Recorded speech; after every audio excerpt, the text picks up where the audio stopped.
I need you to realize something here. What? We're taking footage. You think? You know, in order to establish this shot properly, I need a shot and the audio of the car starting. So yes, we can hear it going.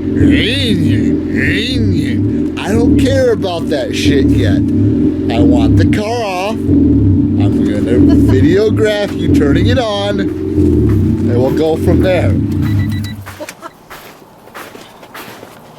I mean, when will you learn? When will you learn? I thought you would have had the fucking thing on when you got out of the car, you know, out of the cab there. No. You would have been already on. This is like Blair Witch Project. You understand? It's like documenting the whole fucking thing everywhere you go. Are you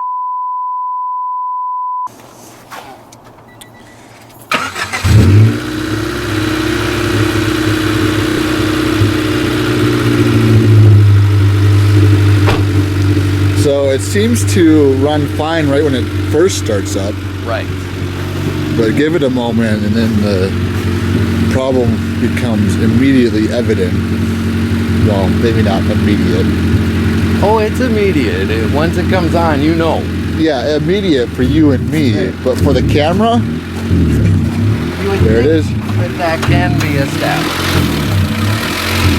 And for some reason, the vibration of the motor loosens this diaphragm that's in there. And once it gets loosened too much, then it creates this condition. So you have to close off the coolant lines and then turn in this diaphragm, and it's supposed to make this not have that symptom anymore. So hopefully that's what's going to happen. So, all right. Because we're wondering how long the danger ride lasted for this thing. How long have you been driving it like this?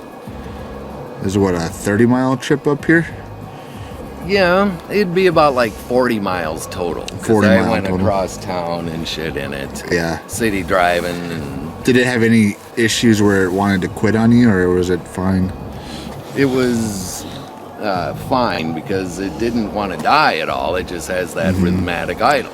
It's just when it's idling, so when you're driving on the highway, you don't even notice it. Exactly. It doesn't pulse like that at all. It's only at idle. All right, let's get this pulled in here then.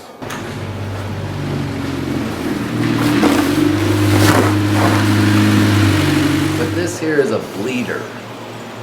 Bleeders suck. Bleeders suck on fucking brake systems because they're always corroded. You'll 9 times out of 10 snap that motherfucker. So the idea here, since the motor's warm, then we're going to WD-40 this, just like Hank. And the combination of the heat and the WD is going to make it so that this should turn a hell of a lot easier. So I have a 12 here. Look at that. Wow. Guessed it perfect. Oh. And that's what we wanted to do. It's just like, you know, the only difference is that we don't have a brake pedal to press. So that's the idea. But since this was already warm, we may have got some of the air out of it anyway. But that's neither here nor there because we have to adjust this shit. Thought that we had that other piece. The problem is I haven't seen it for a while. You're talking about the replacement, Right. refurbished piece that we've got lying around someplace. Yes, and I ultimately found it. So it cracks me up about that. He laughs at my workbench and how my organization skills, which are fucking stellar. They suck. No, they don't. No, they're perfect. So if I had an assistant, Is that even the right one? well, that's the thing. That's probably for 1.6. Yeah, this is different than that one. That's this piece here, down on below the throttle body. This.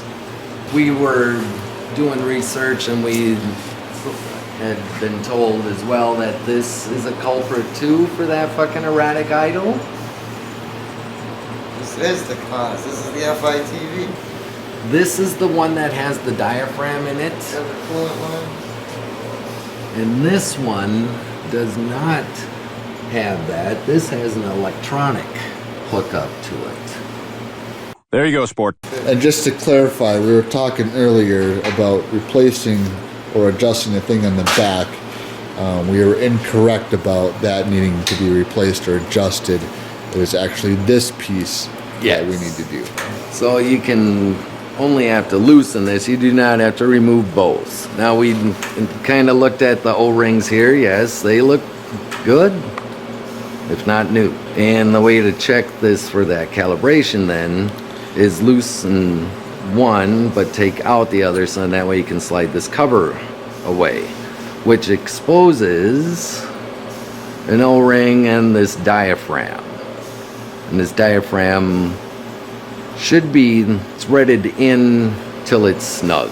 We're not talking about reaping on this thing. You don't have to do that. Just make it so it's seated. What did you say about raping on that? Yes, you got to rape it. Way to check it then is to take a flat blade. And you can turn these either counterclockwise or clockwise. So you want it. Yep, they had it snug. That's right. And then hopefully to prove the culprit is that the one that's on the car, this diaphragm will be up higher than that edge, allowing constant flow rather than sealing it. And that would make sense. So then that makes it so it's fighting between having a controlled idle or a mechanical idle, because the mechanical idle is when you start it cold. So there you go. You gotta remove the cold air intake so you get Not a rid of- cold intake. Oh yes it is. You, Up next, Jack installs a cold air intake on his Honda. yeah. Yeah, this is stop.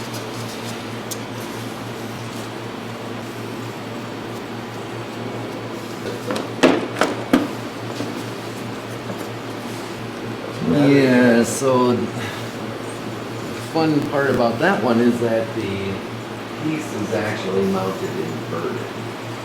This is the way it's mounted on the throttle body, on the bottom of it. Was it doing that when the silverware was running around in the head, the valve cover? Did it have that erratic idle?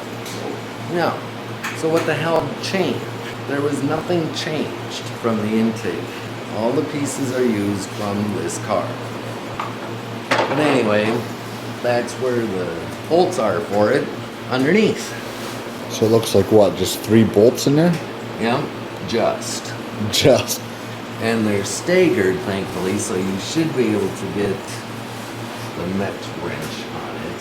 They're likely a 10. So it's not just 3 bolts, it's 3 hard as fuck to access bolts, is what you're telling me. Right, unless you don't have one of these, then it's a drama. But hopefully,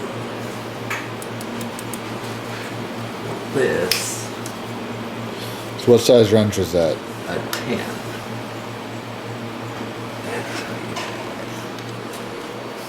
And it's insane how tight it is. It's a WD. Well, I don't know how it's going to penetrate. That's what she said. That is. Well, would you rather go in dry? You're not going to do it my way? Which is what? You just get a pry bar on there and just... Break it off. Yeah.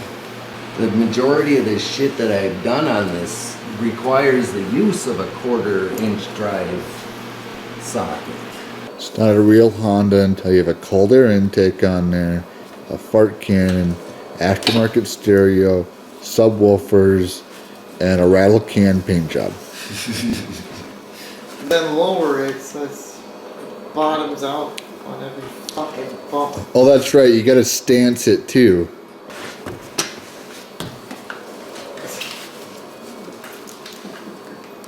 Oh my god. All right. There's only one good shot I've got right now. This is great. I don't know.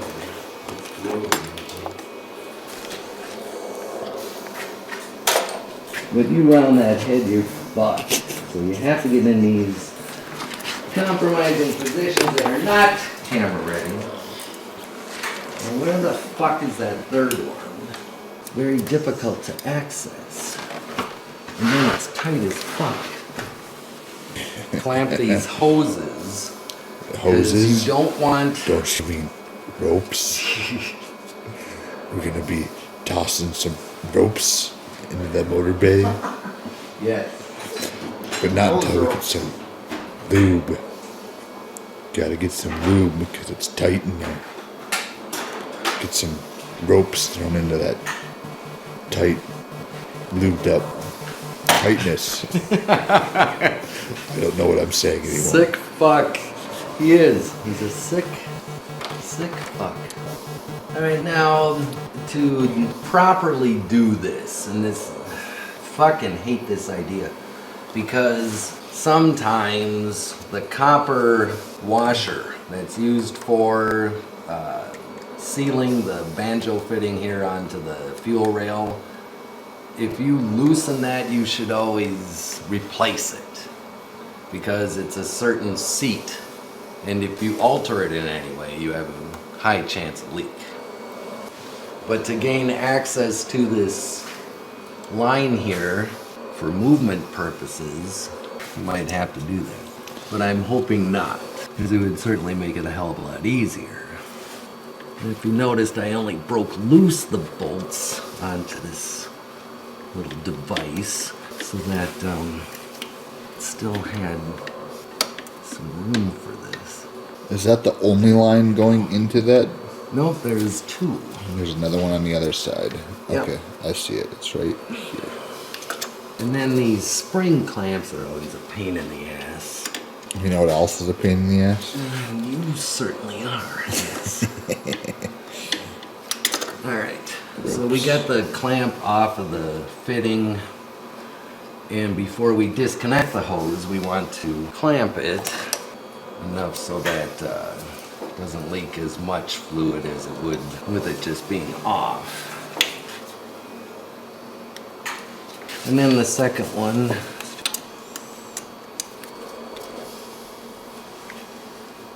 and then a second needle nose version.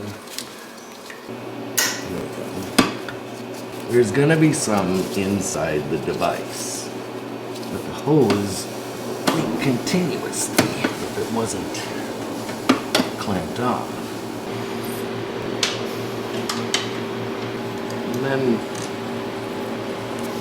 so what's nice though is that they do have this coating on there. American shit doesn't have that. They may have started though in the early 2000s or later, but the shit that I've dealt with GM, they had just standard steel bolts, non-coated, and they fucking snap all the time. You're talking about that smooth area, so it's not threaded all the way down? Is that what you're talking about? Well, yeah, and that kind of just spreads the load. It wasn't necessary to have that many threads there. But the coating that's on here, this bronze color, makes it so it doesn't corrode.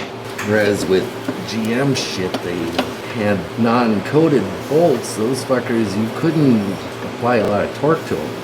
Alright, so ultimately we did have a little bit of antifreeze, which was a good sign because I was worried that it didn't have as much as it was supposed to, and it likely didn't. So as you see, the one thing is that the outlet for this device compared to this one is at a sharp 90, whereas this one's at like a 45 or something. you're looking at this hose that it was connected to, right? And you're saying, oh, okay, can that handle a fucking 90-degree bend on that side? Meaning facing to the left. If it faced to the right, then this hose does indeed have a chance to go on, and that likely could indeed support a fitting on the opposite side. But is that really where it's going to go if we clock this? Can it clock? No. If we take it off and turn it around, this curve here ain't going to match anything. If it was a circle, simple circle, then yeah, or an oval, yeah. That's how professionals do it. I think that we should be more professional instead of saying fuck all the time and fuck her in the pussy and all this other bullshit that I keep hearing. Instead, we gotta do it that way.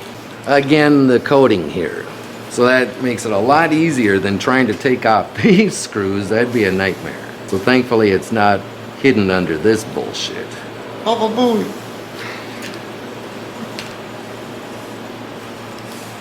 He likes that. Hey, Fucking perfect. I prefer Baba Booey over fucker in the pussy. Definitely. Right. I think that's way more funnier. Way more funnier. Oh yeah. Yeah, that's my phrase. Alright, so we're going to see how far of the movement clockwise, because that will tighten it. We want it only snug. Now I had to turn it only a half turn, really, compared to where snug was. But you can continue going. We're not talking about hammering it down. We want to feel where that real stop is at. So now we're at around 3/4. And it's continuing to go down. So this thing, it seems, has definitely gotten out of adjustment. How the hell It does loosened that up. happen? Exactly. That's what I do not Those comprehend. don't look like they could just vibrate loose. Or I guess the diaphragm moving in and out could do it, but still. So how's the progress going here, Jay? We're hooking up one last coolant line. It's And gonna then be we'll be able to test to see if the adjustment worked.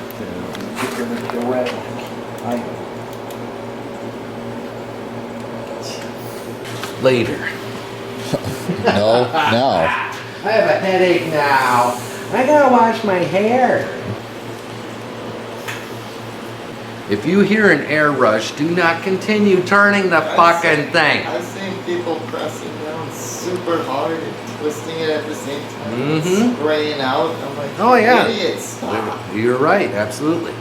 Because They this keep ain't a going. fucking prescription bottle, bitch.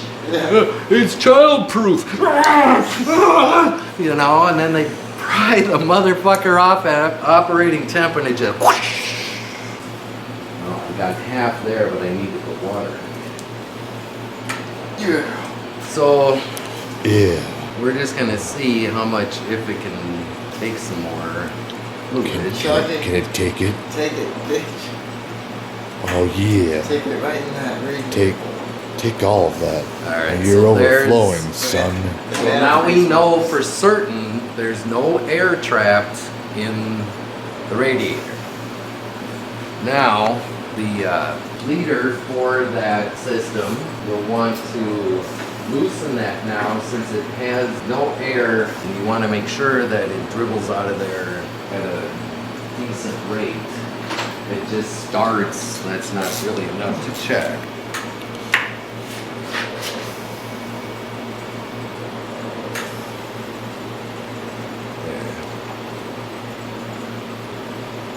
There's a bubble. Alright. This thing was full almost. And I only have a little bit fucking left here. So I have to go into the house and get more water. And we're back. Remember Chuck?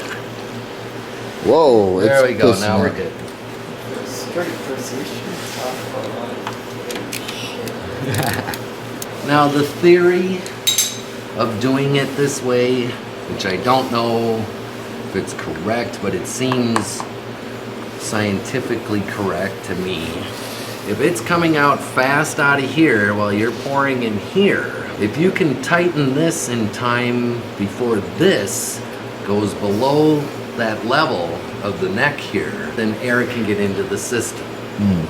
But if it's above that, air can't get in. That's what we're hoping. The marks on this stupid thing isn't, oh yeah, fill it up to here. In between the max and the minimum level, you're good. Tell us what you're doing. Start the motherfucker. Alright, so we got all the shit back on. We turned inward the diaphragm on that piece that's located under the throttle body to alter the calibration, so hopefully it'll make it even out the idle. Fire it up, bitch.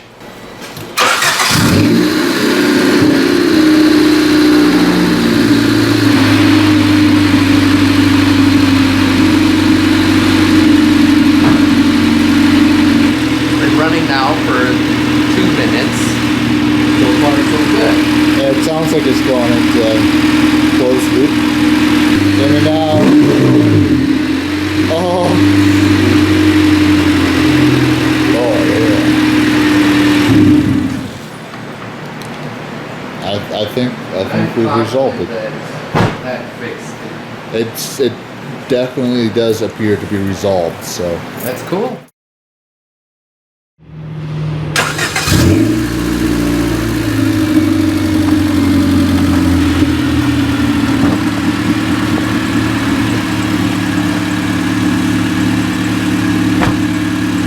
After repairing that calibration of that piece, definitely seemed to have calmed the motor down. It did do it one time after getting off the highway. you're just idling at a stoplight and it started revving It up, did the same damn thing again. pulsing or whatever you call it. But after that, it hasn't done it. So I don't know. It's like a readjustment of things to the ECM activity. It's possible. So the plan is just to drive it around and see how it works from here. Yep. Hopefully it does not act up again. Alright. So it should be good. Yeah, it sounds good now. It's much better than it was earlier today.